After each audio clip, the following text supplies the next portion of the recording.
E hoje nós vamos falar sobre a obra do Espírito Santo de Deus. Bora lá!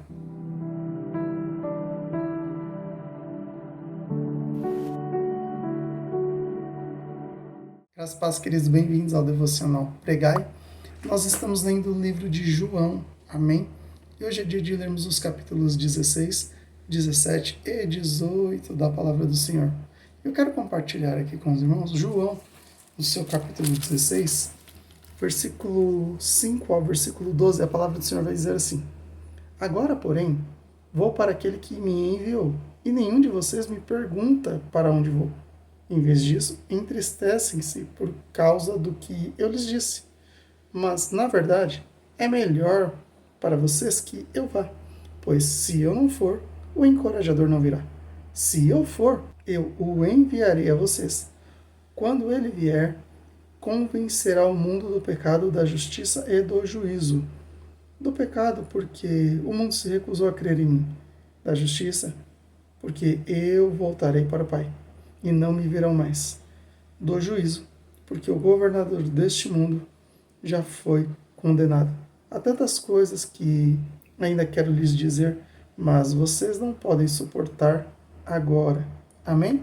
Então, olha só, Jesus começa a orientar os seus discípulos ali de que ele está dizendo que vai voltar para o Pai, que vai voltar para o seu lugar de origem, e eles não conseguem, ao menos, perguntar a Jesus: para onde o Senhor vai? Como é que é isso de voltar para o Pai?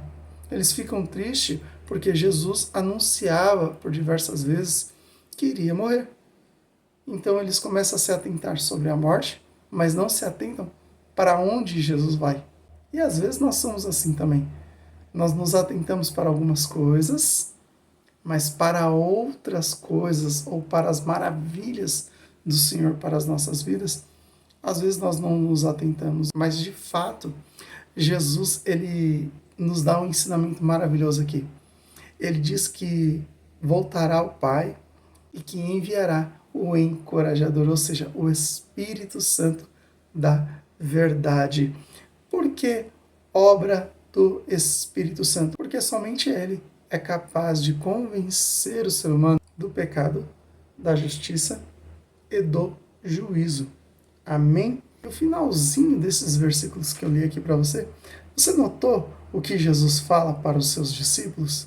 Eu queria te contar tantas coisas, ele começa a dizer, só que vocês não suportariam por agora, neste momento. O que Jesus está falando para eles?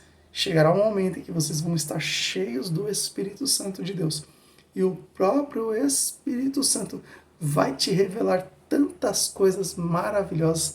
Aí sim, os discípulos de Jesus suportariam. Do mesmo jeito é conosco. Se nós não tivermos o Espírito Santo de Deus, tais coisas não são reveladas para nós, porque pela nossa carne, pelo nosso corpo propriamente dizendo, nós não suportaríamos as maravilhas do Senhor para as nossas vidas. Mas a partir do momento que nós temos o Espírito Santo de Deus, é por isso que Deus se revela de uma forma gloriosa em nossas vidas. Ou seja, nós suportamos porque temos o Espírito Santo de Deus habitando em nós. E continuando, eu quero falar sobre a tristeza que será transformada em alegria. E no mesmo capítulo 16, versículo 23 e 24, a palavra do Senhor vai dizer assim: naquele dia não terão necessidade de me perguntar coisa alguma. Eu lhes digo a verdade. Vocês pedirão diretamente ao Pai e Ele atenderá, porque pedirão em meu nome. Vocês nunca pediram desse modo. Peçam em meu nome e receberão, e terão alegria por completa. Ou seja, hoje nós temos o direito de pedir para o Pai, para o Deus Pai, em nome de Jesus. E o Senhor nosso Deus é quem nos concede. Amém? Um pouquinho mais à frente, versículo 31 ao versículo 33, a palavra do Senhor vai dizer assim: Jesus disse, enfim vocês creem? Mas se aproxima o tempo, e de fato já chegou, em que vocês serão espalhados. Cada um seguirá seu caminho e me deixará sozinho. Mas não ficarei sozinho, porque o Pai está comigo. Eu lhes falei tudo isso para que tenham paz em mim. Aqui no mundo vocês terão aflições, mas animem-se, pois eu venci o mundo.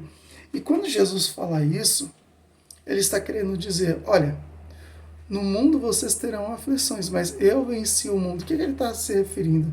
Ele está dizendo, se você estiver em mim e eu estiver em você, você também vai vencer. Independente quais sejam as suas aflições, as suas lutas, você vai vencer, porque você está em mim e eu estou em você. Jesus diz, eu venci o mundo. E se Jesus estiver em nós e nós em Jesus, nós também vamos vencer. Amém? E no capítulo 17, nós vamos ver a oração de Jesus. No versículo 12, a palavra do Senhor diz assim, durante meu tempo aqui com eles, eu os protegi com o poder do nome que me deste. Eu os guardei de modo que nenhum deles se perdeu, exceto aquele que estava no caminho da destruição, como as Escrituras haviam predito. Amém? Ou seja, todos aqueles que foram entregues por Deus nas mãos de Jesus, Jesus não perdeu nenhum. Ninguém nunca se perdeu em Jesus. E todo aquele que está nas mãos do Senhor, Jesus não perde. O detalhe é que nós dizemos assim, eu entrego a minha vida, Senhor, em tuas mãos. Se nós entregamos as nossas vidas nas mãos do Senhor, Ele pode fazer nas nossas vidas o que Ele bem quiser. E Ele não perde. O problema de tudo isso é que nós declaramos isso, mas queremos continuar fazendo a nossa vontade. E daí sim, nós nos perdemos pelo caminho. Mas entenda, se você estiver nas mãos do Senhor Jesus, jamais Ele perderá você. Amém? E para finalizar, no capítulo 18, do versículo 4 ao versículo 9, nós vamos ver aqui que Jesus ele é traído e preso. A palavra do Senhor diz assim, João capítulo 18, versículo do 4 ao 9. Jesus, sabendo tudo o que ia lhe acontecer, foi ao encontro deles. A quem vocês procuram? Perguntou. A Jesus, o Nazareno, responderam. Sou eu, disse ele. Judas, o traidor, estava com eles.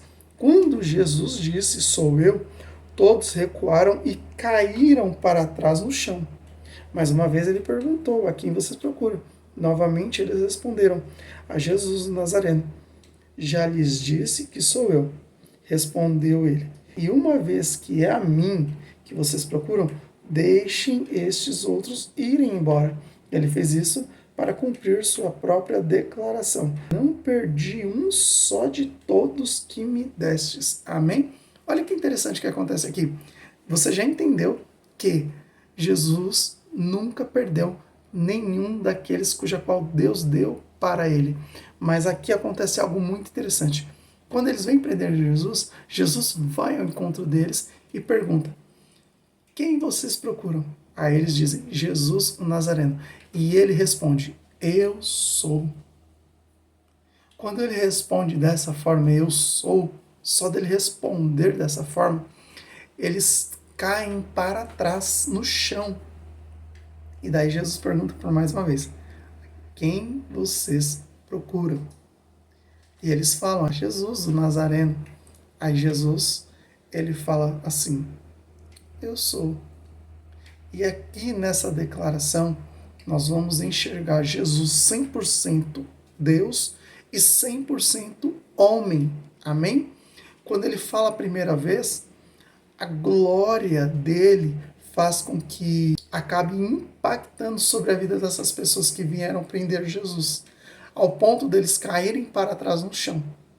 Só que na segunda vez, a forma com que Jesus fala já é de uma forma diferente, para que assim, aquilo que era plano de Deus para a vida de Jesus e salvação da humanidade pudesse se cumprir. Amém? Então, entenda uma coisa.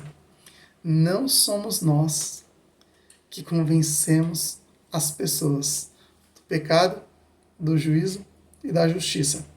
Isso é uma obra que só pode ser feita pelo Espírito Santo de Deus, o Espírito Santo da verdade. Que Deus te abençoe e fique na paz do Senhor Jesus.